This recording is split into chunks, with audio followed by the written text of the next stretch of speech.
اب یہاں امیین سے مراد ہے ام القرا کی نسبت کے ساتھ، لیکن کم پڑھے لکھوں نے اپنی کم علمی کو چھپانے کے لیے رسول پہ ان پڑھ ہونے کا بہتان لگا دیا، لان بشمار والذی بعث فی الامیین، اور اسی آیت میں خدا نے انہی جنہوں نے نبی کو اس میں امی یعنی کہ معاذ اللہ ان پڑھ کہا ہے، اسی آیت میں اللہ نے ان کے چہرے پہ زناٹے دار تھپڑ مارا ہے، والذی بعث فی الامیین رسولا منہم یتلو علیہم آیاتہ، یہاں پہ خدا کہہ رہا ہے یعلمہم الکتاب والحکمہ، میں نے تمہارے درمیان اس لیے بھیجا ہے وہ تمہیں کتاب کا علم دے۔ بے شک، تو اگر معاذ اللہ ان پڑھ تھا تو علم کیسے دے رہا تھا؟ جی قبلہ جی، اور خدا کہہ رہا ہے یعلمہم الکتاب والحکمہ، تاکہ وہ تمہیں تعلیم دے کتاب کی، قرآن کی نہیں، کتاب کی، کتاب کی تعلیم دے، والحکمہ، اور حکمت کی تعلیم دے، تاکہ وہ تمہیں کتاب اور حکمت کے بارے میں بتائے۔ اب کل تک میں گفتگو یہاں لے آیا تھا اور آج مجھے گفتگو اسی پیرائے میں آگے لے کے جانی ہے۔ خدا نے فرمایا کہ وہ تمہیں کتاب کی تعلیم دینا چاہتا تھا، وہ تمہیں حکمت کی تعلیم دینا چاہتا تھا۔ جو وہ پڑھانے والا تھا وہ کہہ رہا تھا کہ لاؤ کاغذ قلم میں لکھ دو۔ تو اگر معاذ اللہ ان پڑھ تھے تو ان پڑھ اگر کاغذ قلم مانگے تو خطرہ کیا تھا؟ دے دینا چاہیے تھا۔ رسالت باب نے وہاں پکڑ ان تارکن فیکم الثقلین کتاب اللہ و اطاعت اہل بیت وَإِن تَمَسَّكْتُمْ، میں تمہارے درمیان دو ثقلین، دو گراں قدر، دو وزنی، دو ثقل چھوڑ کے جا رہا ہوں، کتاب اللہ و اطاعت اہل بیت، ان کو تھامے رکھنا یہاں تک کہ حوض کوثر تک پہنچ جاؤ۔ لن تضلوا بعدی، میرے بعد گمراہ نہیں ہوگے۔ آج ہر مسلمان دوسرے مسلمان کو کہتا ہے یہ گمراہ ہے، یہ گمراہ ہے، یہ گمراہ ہے، اور خدا کا رسول کہہ رہا ہے کہ گمراہی سے بچنا چاہتے ہو تو دو چیزیں پکڑنا۔ اگر آج تم گمراہ ہو تو اس کا مطلب ہے یا قرآن چھوڑ چکے ہو یا اہل بیت کو چھوڑ چکے ہو۔ رسول فرما رہا ہے کہ ان دونوں کو تھامے رکھنا یہاں تک کہ تمہیں حوض کوثر تک لے آئے۔ میں یہاں پر اپنے پڑھے لکھے سامعین کی بارگاہ میں بہترین جملہ ہدیہ کرنے لگا ہوں۔ خداوند متعال نے یہاں پر رسول اکرم نے یہاں پر ارشاد فرمایا میں تمہارے درمیان دو چیزیں چھوڑ کے جا رہا ہوں، ایک اللہ کی کتاب چھوڑ کے جا رہا ہوں، ایک اپنی اطرت والی اہل بیت چھوڑ کے جا رہا ہوں۔ ان کو تھامے رکھنا حتی یرد علی الحوض، یہاں تک کہ یہ تمہیں حوض کوثر تک پہنچا سکے۔ یا رسول اللہ، آپ نے ساری زندگی کہا عبادت کرو جنت ملے گی، نماز پڑھو جنت ملے گی، روزہ رکھو جنت ملے گی، زکوٰۃ دو جنت ملے گی، حج کرو جنت ملے گی، جہاد پہ جاؤ جنت ملے گی، ہمسائے سے اچھا سلوک کرو جنت ملے گی، ماں باپ کا احترام کرو جنت ملے گی، چھوٹوں سے پیار کرو جنت ملے گی۔ یا رسول اللہ، ہر عبادت جنت جنت جنت، اور آخری وقت میں کہہ دیا کہ ان دونوں کو تھامے رکھنا، یہ تمہیں حوض تک لے آئیں گے۔ وعدہ تو جنت کا تھا، تو یا رسول اللہ آپ کہہ دیتے کہ ان دونوں کو تھامے رکھنا، قرآن اور اہل بیت کو تھامے رکھنا، یہ تمہیں جنت تک لے کے آئیں گے، یہ تمہیں سلسبیل تک لے کے آئیں گے، یہ تمہیں دروازہ جنت میں لے کے آئیں گے، یہ اس جگہ پہ لے کے آئیں گے جہاں میں خداوند متعال کی عرش پہ جنت کے دروازے پہ بیٹھا ہوں گا۔ آپ نے ان کو حوض کوثر تک کیوں پہنچایا؟ فرمایا اس لیے حوض کوثر تک پہنچایا کہ حوض تک پہنچنا ان کا کام ہے، حوض کوثر تک جنت تک لے کے آنا ساقی کوثر کا کام ہے۔ نعرہ حیدری یا علی، علی مولا، جیو قبلہ جیو، ماشاءاللہ سبحان اللہ۔ حوض کوثر تک آنا تمہارا کام ہے، جنت تک لے کے جانا ساقی کوثر کا کام ہے۔ بے شک، حوض کہتے ہیں تالاب کو، یہاں حوض کوثر سے مراد تالاب نہیں ہے، یہاں پر یہ چشمہ ہے۔ اس کے لیے علماء تفسیر یہ کہتے ہیں کہ ایک ایسا چشمہ جہاں سے بروز محشر اپنی پیاس بجھائی جائے گی۔ اس چشمے کا نام کوثر ہے۔ اب اگر عقیدے آمادہ ہیں تو پھر سطر آپ کو ہدیہ کرنے لگا ہوں۔ کوثر لقب ہے مادر حسین کا۔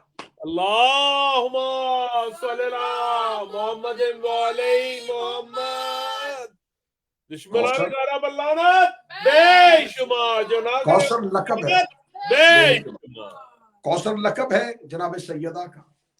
حوض کوثر یعنی کہ زہرا کا چشمہ. اور خداوند متعال نے قبر میں ملائکہ، حشر میں ملائکہ، برزخ میں ملائکہ، جنت میں ملائکہ، لیکن حوض کوثر پہ خدا نے کہا ہے کہ حوض کوثر پہ فرشتے نہیں کھڑے ہوں گے. حوض کوثر پہ ایک ڈیوٹی مولا امیر المومنین کی ہے جو ساقی کوثر ہوں گے، جو کوثر کو پلائیں گے. دو ڈیوٹیاں ہیں حسن و حسین علیہ السلام کی جو لوگوں کو وہاں پر بلائیں گے. چوتھی ڈیوٹی ہے رسالت ماب صلی اللہ علیہ وآلہ وسلم کی جو چشمہ کوثر پہ تشریف فرما ہوں گے. اللہ نے ہر جگہ پہ روح قبض کرنے سے لے کے جنت کے تقیوں تک خدا نے سورہ واقعہ اٹھا کے دیکھو، خدا نے ہر جگہ ملائکہ کا تذکرہ کیا. روح فرشتہ قبض کرے گا، قبر میں فرشتہ آئے گا، محشر میں فرشتے بلائیں گے، جنت کے دروازے پہ فرشتے کھڑے ہوں گے، تقیہ لگا کے فرشتے ہوں گے، نہروں پہ فرشتے ہوں گے، حور و غلمان ہوں گے. لیکن یہاں خدا نے کوثر پہ کہا کوثر پہ کوئی فرشتہ نہیں ہوگا، کوثر پہ یا میرا نبی بیٹھا ہوگا، یا حسنین بلا رہے ہوں گے، علی المرتضی بلا رہے ہوں گے، رسول دیکھ رہے ہوں گے، حسنین بلا رہے ہوں گے، علی پلا رہے ہوں گے. کیونکہ کوثر ہے زہرا کا چشمہ، اور زہرا کے چشمے پہ سیدہ اس عزت والی شہزادی کا نام ہے جس کی سبیل پہ ڈیوٹی کرنے کے لیے معصوم ہونا ضروری ہے. اللہم صلی اللہ محمد وعلی محمد.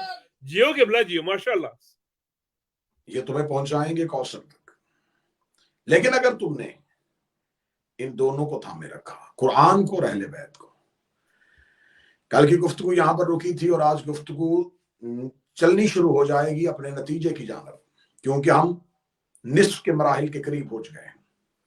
ہم آئیں گے اس کتاب کی حقیقت کی طرف. وہ کتاب کیا ہے، اس کتاب میں کیا کیا راز ہے، اس کتاب میں کیا کیا امور ہے. خداوند متعال نے کہا الف لام میم ذالک الکتاب لا ریب فیہ. آل محمد وہ کتاب ہے جس میں کوئی شک نہیں ہے. یہاں پر مفسرین نے کہا یہاں کتاب سے مراد قرآن ہے. تو اگر اس کتاب سے مراد قرآن ہے تو اسی کی آیت کے آگے خدا کہہ رہا ہدی للمتقین، یہ متقیوں کو ہدایت کرتی ہے. تو قرآن تو عالمین کے لیے ہے.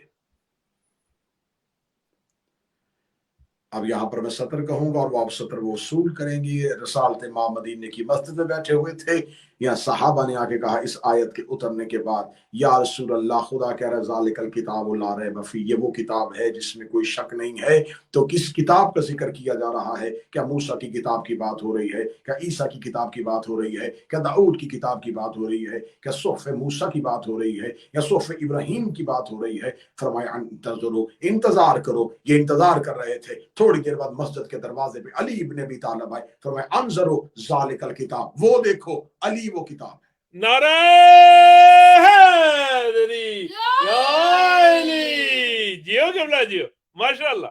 مولا سلامت رکھے. علی وہ کتاب ہے جس میں کوئی شک نہیں ہے، لا ریب فیہ. اور علی کرتا ہے متقین کو ہدایت. ہدی للمتقین علی ہیں. بے شک. اگر کسی بندے کو اس جملے پہ شک ہو تو علی کے سوا کسی کو امام المتقین بنا کے دکھاؤ. علی صرف متقی نہیں، امام المتقین ہے. بے شک. متقی اسے کہتے ہیں جو اللہ سے ڈرے، تقی اسے کہتے ہیں جو اللہ سے ڈرائے، آہا. اور امام المتقین اسے کہتے ہیں جو تقی جیسوں کو بنائے. آہا سبحان اللہ قبلہ، ماشاءاللہ. اب امیر المومنین علی ابن ابی طالب، یہ وہ کتاب ہے جس میں علی وہ کتاب ہے جس میں کوئی شک نہیں ہے. بے شک. اگر کوئی کہے گا کہ یہ آپ نے کیا کہہ دیا، کتاب سے مراد علی کیسے ہے، تو پھر نبی کی حدیث کو کہاں لے کے جاؤ گے؟ القرآن مع علی و علی مع القرآن، قرآن علی کے ساتھ ہے. آہا بے شک. علی قرآن کے ساتھ ہے. قرآن کو اپنی صداقت کے لیے علی کی ضرورت ہے. بے شک. اب آئیے ہدی للمتقین، یہ متقین کو ہدایت کرتا ہے. الذین یؤمنون بالغیب، اور یہ ان کو ہدایت کرتا ہے جو اس کے ایک غیب پر ایمان رکھتے ہیں. الذین یؤمنون بالغیب، اور وہ لوگ جو صلاۃ کو قائم کرتے ہیں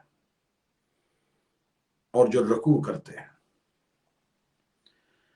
ایک اور جگہ پر رکوع کا تذکرہ ہے، وہ میں جملہ پڑھوں گا. خداوند متعال ارشاد فرماتا ہے بسم اللہ الرحمن الرحیم انما ولیکم اللہ ورسولہ والذین آمنوا الذین یقیمون الصلاۃ ویؤتون الزکاۃ هم الراکعون.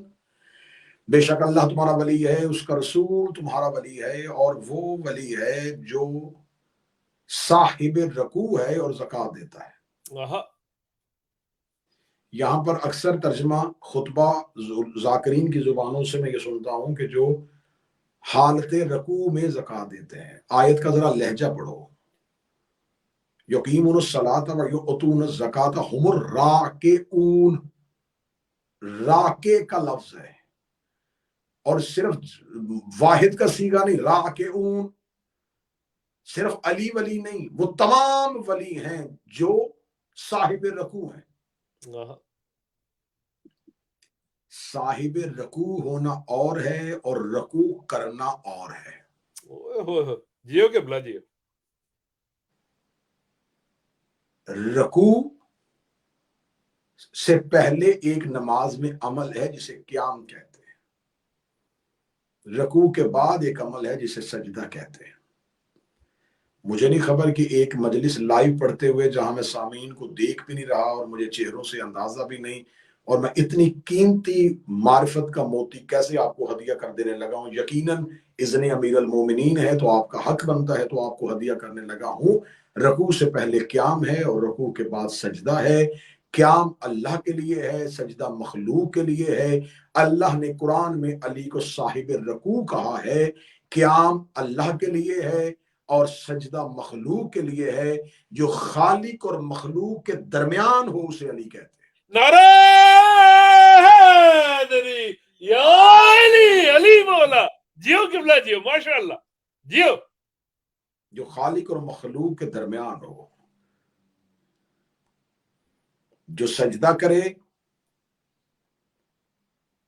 تو ایسا لگے مخلوق کر رہی ہے، جو قیام کرے تو ایسا لگے کہ خالق کر رہا ہے.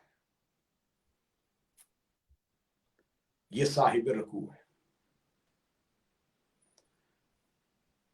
من کنت مولا ہو فعلی مولا.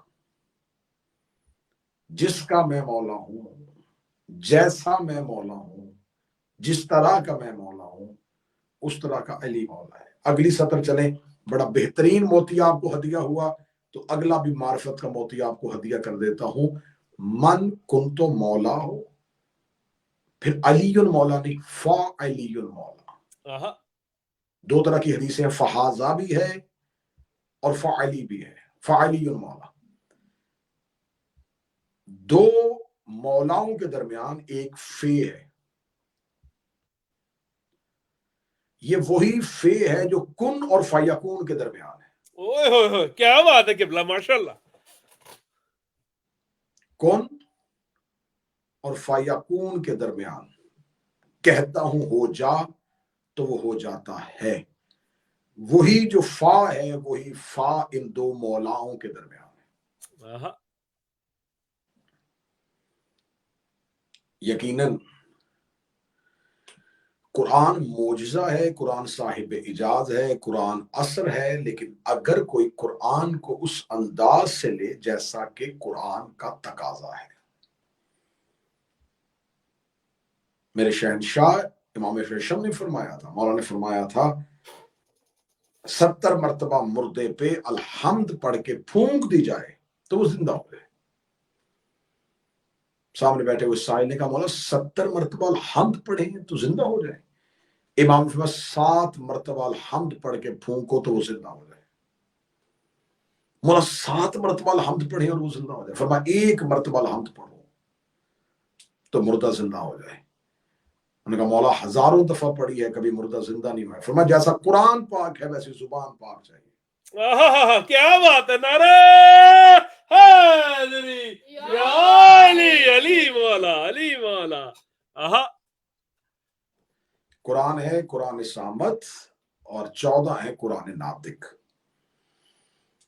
صامت کہتے ہیں خاموش کو، گونگا لفظ میں نہیں کہوں گا، معاذ اللہ ثم معاذ اللہ توہین قرآن ہو جائے گی۔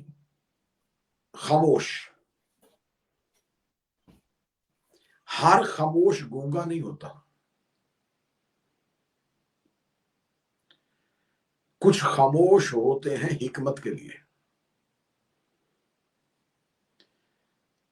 مولا نے فرمایا تھا کہ زبان 70 گناہوں کو پیدا کر دیتی ہے۔ 70 ایسے گناہ ہیں جو زبان کی وجہ سے پیدا ہوتے ہیں۔ بہت سے ایسے گناہ، چغلی گناہ ہے زبان پیدا کرتی ہے، غیبت گناہ ہے زبان پیدا کرتی ہے، کسی کو گالی دینا گناہ ہے زبان پیدا کرتی ہے۔ مولا نے فرمایا انسان کے بدن میں سب سے زیادہ گناہ زبان پیدا کرتی ہے، 70 کے قریب معصوم نے فرمایا وہ گناہ ہے جو زبان پیدا کرتی ہے۔ اس لیے مولا نے فرمایا کہ زیادہ خاموش رہو۔ خاموشی حکمت ہے، خاموشی عرفا کا دستور ہے، خاموشی عارفین کا شیوا ہے، خاموشی ولایت کا زینہ ہے، خاموشی فقیری کا پہلا قدم ہے، خاموشی ادب کا پہلا زینہ ہے۔ فرماتے خاموش رہو۔ سلمان محمدی سے آ کے ایک بندے نے پوچھا تھا، اے علی کا غلام، مدت آپ نے امیر المومنین کے ساتھ گزاری ہے، ایک انسان کو اپنی زندگی میں کتنا بولنا چاہیے اور کتنا خاموش رہنا چاہیے؟ جناب سلمان نے کہا کہ بہتر ہے کہ انسان ساری زندگی خاموش رہے۔ اوہ ہوئے، جیو قبلہ۔ اور یہ کہنے کے بعد سلمان نے کہا اگر بات علی کی ہو تو پھر کبھی بھی خاموش نہ رہے۔ نعرہ حیدری، یا علی، علی مولا، علی مولا، جیو قبلہ جیو۔ اس لیے مولا فرماتے ہیں بولو تاکہ پہچانے جاؤ۔ اس لیے مولا فرماتے ہیں زبان جب کھلتی ہے تو پتہ چلتا ہے دکان لوہار کی ہے یا سنار کی ہے۔ اوہ کیا بات ہے قبلہ، ماشاءاللہ۔ زبان ایک تالا ہے، جب یہ کھلتا ہے تو پتہ چلتا ہے کہ دکان سنار کی ہے یا لوہار کی ہے۔ زبان گوشت کا وہ ٹکڑا ہے جو پورے گناہ وہ چھوٹا سا گوشت کرتا ہے، الزام پورے بدن کے گوشت پہ آتا ہے۔ زبان ذائقے کا پتہ دیتی ہے، لیکن زبان ذائقے کا چسکا بھی دیتی ہے۔ جیو قبلہ جیو۔ میں جو زیادہ، میں بڑی معذرت کے ساتھ میں لفظ کہوں گا یا میں اذاں ہے، لیکن کم خور لوگوں سے نہیں، جن کو زیادہ کھانے کی عادت ہے، میں ان کے لیے لفظ کہوں کہ زبان جو ایک چھوٹا سا گوشت کا ایک برج ہے نا، جب اس سے کراس کر کے غذا اندر جاتی ہے تو پھر پتہ نہیں چلتا کہ وہ کیا غذا تھی، اس کا ذائقہ کیا تھا۔ بے شک ذائقہ صرف اس گوشت کے اندر ہے، اس کے اندر جا کے میٹھا کڑوا ایک ہی ہو جاتا ہے۔ تو کوشش کیا کریں اس چھوٹے سے گوشت کے ٹکڑے کو راضی کرنے کے لیے اتنا زیادہ گوشت خراب نہ کر لیں۔ کیا بات ہے قبلہ، ماشاءاللہ۔ تو اب جناب سلمان محمدی نے کہا کہ خاموش، قرآن خاموش ہے۔ صامت کہہ دیا گونگا، گونگا نہیں ہے، خاموش ہے۔ اب میں سطر کہنے لگا ہوں اور سطر انتہائی معرفت والے ماحول میں کہنے لگا ہوں، کسی نے قرآن کا خاموش دور دیکھنا ہو تو وہ امیر المومنین کا رسول کے بعد 25 سال کا دور دیکھنا۔ اوئے ہوئے ہوئے، اللہم صلی اللہ محمد علی محمد۔ تو آئیے انشاءاللہ روزانہ کی بنیاد پہ کوشش کریں گے۔ آج ثابت کیا کہ کتاب سے مراد، کل قرآن کی آیات کے ساتھ استدلال قائم کریں گے کہ کتاب سے مراد امیر المومنین ہے، اور وہ کون سی کتاب ہے جس کے اندر ہر چیز کا ذکر موجود ہے۔ 4 محرم ہے، کل ہم نے